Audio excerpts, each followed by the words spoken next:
और अपना भाई ट्रैक्टरों को मजबूत रखो। जैसे राजस्थान में है ना, हम 17 तारीख में जा रहे हैं वहां पे, वे प्लांट को लगाने ही नहीं दे रहे, पूरा का पूरा प्लांट ही छोड़ दिया ट्रैक्टर से। देखा तो होगा चल रहा सा वीडियो। हाँ बस देख लो, जो भी गड़बड़ सड़बड़ होगी ये सब ऐसे तोड़ने पड़ेंगे। बम्पर मजबूत चाहिए ट्रैक्टर में, ये ट्रैक्टर ही टैंक का काम करेगा।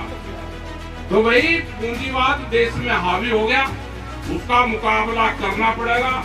एक संघर्ष फिर होगा दिल्ली की तरफ पे ही। वो संघर्ष कहाँ होगा, कब होगा, उसके लिए आप सब लोग तैयार रहे। खेत बचाओ ये आंदोलन चलेगा, खेत बचाओ आंदोलन चलाना पड़ेगा। किसान नेता राकेश टिकैत ने सरकार को साफ चेतावनी दी है कि अगर किसानों की आवाज नहीं सुनी गई तो एक बार फिर बड़ा आंदोलन खड़ा होगा। भूमि अधिग्रहण, स्मार्ट मीटर, खाद की कालाबाजारी और पेंशन जैसे मुद्दों को लेकर किसानों में भारी नाराजगी है। टिकैत ने कहा है कि दिल्ली आंदोलन जैसी लड़ाई फिर लड़ी जाएगी।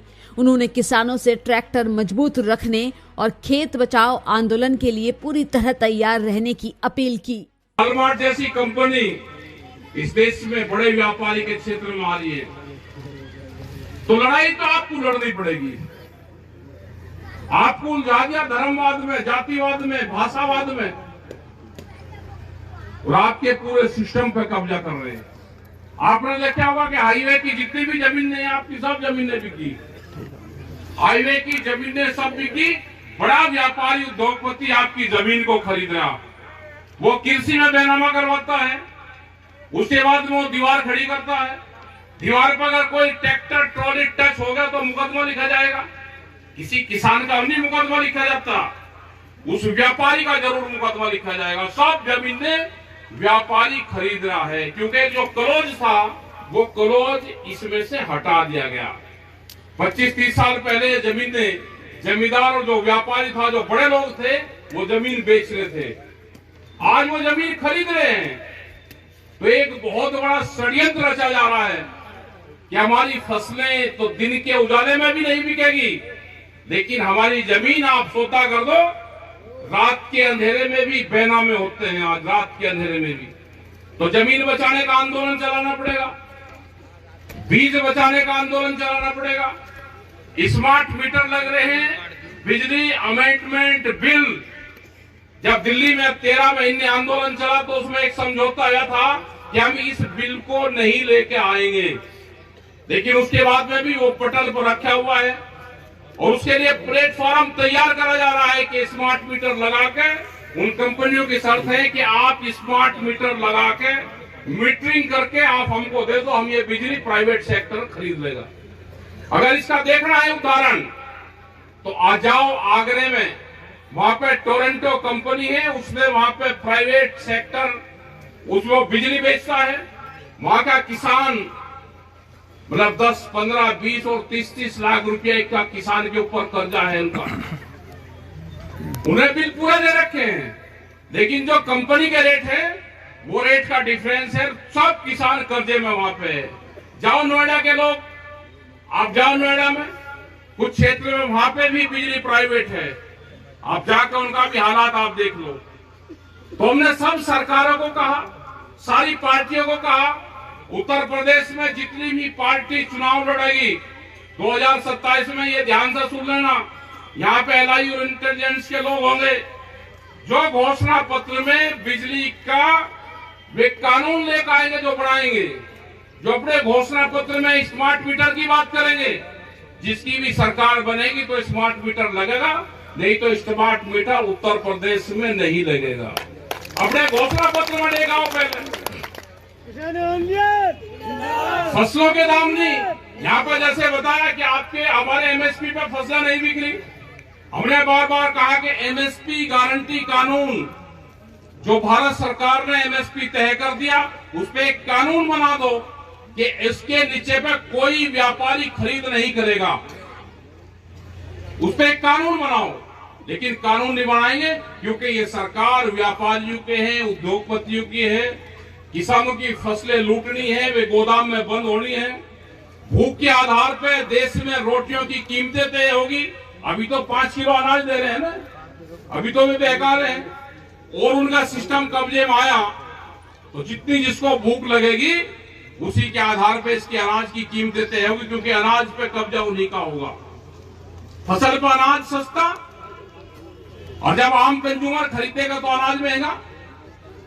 तो भाई अपना आंदोलन रखो, अपना संगठन बनाओ, लड़ाई झगड़े आपस में बंद करो, अपने खर्चों पर कटौती करो। जो आप भाग्य फिर के दुनिया भर के आपने खर्चे पाल दिए, अभी एक सामाजिक स्तर पे भी हमको बात करनी पड़ेगी। वहां सोरम में पंचायत हुई, वहां पे तय कर लिया कि खर्चे कम करने हैं, मृतक भोज है, दूसरे हैं, जन्मदिन है, ये कहीं को खर्चे कर रहे भाई, आदमी तो मरेगा। तो अगर आदमी मरने के बाद में उसकी जमीन बिकेगी तो भाई क्या फायदा सामाजिक संगठनों का। तो जो मृतक भोज है ये भी अपना बंद करो भाई। कहीं को दावत दे रहे, कह जगह 3-3 बार जाना पड़ता है, एक बार उसको दाह संस्कार में, फिर उससे बतियाने में जाना पड़े बात करने। भाई जान एक बार 8 दिन में 13 दिन में एक बार चले गए उसके घर पे, फिर दावत खाने जा रहे हो उसके। एक तरफ औरतें रोती रहती हैं, आप गपागप मालपुआ चख रहे हो, कहीं को खा रहे भाई मालपुआ। वहां बंद होगा सब ये सिस्टम, यहाँ पे भी बंद करो। अपने नशा पत्ती जो गुटखा खा रहे हैं, किसने बताया भाई गुटखा 24 घंटे गुटखा मुंह में रहेगा, इसको नशो बंद करो। जो खर्चा है ये खर्चा कम करना पड़ेगा, जब भी आपकी आमदनी बढ़ेगी। कोल्ड ड्रिंक दुनिया भर के आप चीज पी रहे हो, क्या है भाई ये? आप जूस पी लो, फल फ्रूट खा लो, तो किसी किसान की आमदनी बढ़ेगी। आप कोल्ड ड्रिंक का इनका इस्तेमाल करोगे तो कंपनी की आमदनी बढ़ेगी। तो आमदनी बढ़ेगी, आपके खर्चे कम करने से ही आपकी आमदनी बढ़ेगी। आने वाला संघर्ष बड़ा कठिन संघर्ष है, जो दौर गुजरेगा वो बड़ा कठिन है। अपने बच्चों को पढ़ाई पर लगाओ, ये नहीं कि उनके हाथ में धार्मिक झंडा दे दिया और गांव के गांव में ही लड़ रहे, कहते कि भाई एक मस्जिद है, एक मंदिर है, लड़े आमने सामने।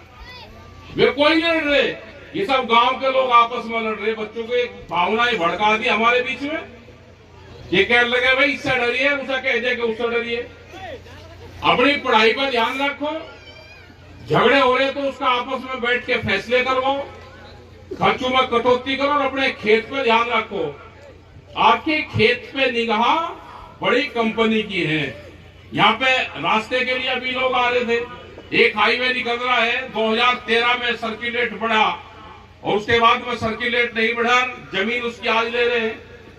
आंदोलन करना पड़ेगा भाई, बगैर आंदोलन का कुछ नहीं होगा। एक लाठी नहीं लगी, अलीगढ़ में एक लाठी नहीं लगी, एक आंसू गैस का गोला नहीं चला, और सर्कुलेट बढ़ जाए, कैसे बढ़ जाएगा? जमीन दे रहे हो आप, इसलिए वो ले रहे हैं। आपसे मजबूत संगठन यहाँ पे कह रहे हैं जल्दी बुलवा दो, जल्दी बुलवा दो, आदमी चले जाएंगे। टिकैत साहब के टाइम में तो रात को फैसले हुए जितने भी है, जो लोग वहां के वहीं बैठ गए। अभी हम गए थे राजस्थान में, मीना समाज का एक बड़ा प्रोग्राम था, 2 लाख से ज्यादा आदमी थे, इससे भी ज्यादा टाइम हो रहा था। 5 बजे वे तो 2 विधायक वहां पर आ गए, कांग्रेस का एक बीजेपी का, दोनों लड़ गए, दोनों की मिली भगत थी, दोनों लड़ गए, जनता का बेवकूफ बना रहे दोनों, वही लड़े स्टेज पे, और अंधेरे में जाकर उनका फैसला हो गया। मतलब 2 लाख से ज्यादा आदमी थे, वहीं के वहीं बैठे रहे। ये तो यहाँ धरने दिए रहे, धरने छूट गए भाई, धरने नहीं दिए जा रहे, सबको आराम लग गया, सब अपना बड़े बड़े गद्दे ले रहे, बेड पर अपना जाकर सो रहे। 50 साल से 60 साल से उम्र ज्यादा होगी, एल फैल छोड़ दे रहे। ये एल फैल छोड़ दो, जब ये संगठन चलेगा। आपका जो लोग यहाँ पाए, अपने संगठन पर ध्यान दो, बढ़िया अपना प्रोग्राम करा, और कम खर्चों में ये प्रोग्राम जो होता है ना, कम खर्चों में प्रोग्राम अपने करो, जब भी ये संगठन चलेगा। ज्यादा खर्चा लगा के भी संगठन नहीं चलता। तो आप लोग आए, आपका बहुत बहुत धन्यवाद। और अपना भाई ट्रैक्टरों को मजबूत रखो, जैसे राजस्थान में है ना, हम 17 तारीख में जा रहे हैं वहां पे, वे प्लांट को लगने ही नहीं दे रहे, पूरा का पूरा प्लांट ही तोड़ दिया ट्रैक्टर से। देखा तो होगा, चल रहा सा वीडियो। हाँ बस देख लो, जो भी गड़बड़ सड़बड़ होगी ये सब ऐसे तोड़ने पड़ेंगे। बम्पर मजबूत चाहिए ट्रैक्टर में, ये ट्रैक्टर ही टैंक का काम करेगा। 10 साल में ट्रैक्टर की ब्याज भी खत्म हो गया, 10 साल ही चलेगा। ये बड़ी पॉलिसी है कंपनियों की। ये ट्रैक्टर भी 10 साल चलेगा, वकील की गाड़ी भी 10 साल चलेगी, जज की गाड़ी भी 10 साल चलेगी, डॉक्टर की भी 10 साल चलेगी। कितना चलाते हैं वे भाई? ये पत्रकार है, कितने आते हैं गाड़ी में? गाड़ी ले लिया हो कहीं रिश्तेदारी में जाने के लिए, चलेगी 10 साल। तो भाई पूंजीवाद देश में हावी हो गया, उसका मुकाबला करना पड़ेगा। एक संघर्ष फिर होगा दिल्ली की तर्ज पे ही। वो संघर्ष कहां होगा, कब होगा, उसके लिए आप सब लोग तैयार रहे। खेत बचाओ ये आंदोलन चलेगा, खेत बचाओ आंदोलन चलाना पड़ेगा। तो आपका धन्यवाद। जय हिंद, जय भारत, जय अलीगढ़। जिंदाबाद। और 22 तारीख की मीटिंग है नोएडा में 0 पॉइंट पे। ये जो आपके इशू हैं सारे, ये रेट नहीं बढ़े वो है, वो सब वहां पे सब लोग आओ, उसमें आकर से लगा के मथुरा, अलीगढ़, बुलंदशहर, ये सब लोग वहां पाओगे तो वहां पाओ। वहां पे 22 तारीख में 0 पॉइंट नोएडा। सर का पसीना जब माथे को आता है वो किसान है जो अपने दम पर फसल को उगाता है। आन है, बान है, शान है, किसान है। किसान इंडिया, चलेगा हल, बढ़ेगा बल।